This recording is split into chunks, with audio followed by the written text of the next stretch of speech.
Pacific Science Center's newest attraction opened to the public this morning. The science and the fun of our Grossology exhibit has spilled over into our bathrooms.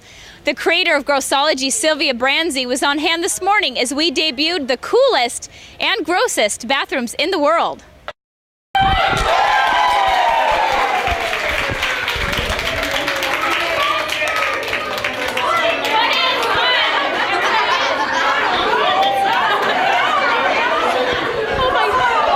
So Sylvia, what do you think of our new bathrooms? Oh, yeah. These are amazing. I mean, check this out. We're talking color and excitement and a bunch of science factoids everywhere. Like, for some people, asparagus makes their urine smell different.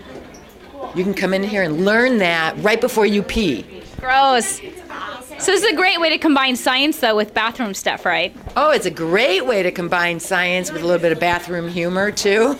As if there isn't enough already in the bathrooms, right? Exactly. Now, this is perfect because you can come on in here, and while you've walked on through, you can learn all about things, so you can learn while you pee, and you can do a bit of reading while you toot. I mean, it's perfect. It's just so perfect. So what do you think are the kind of the takeaway for the kids? What are the kids going to remember most, do you think, when they come in these bathrooms?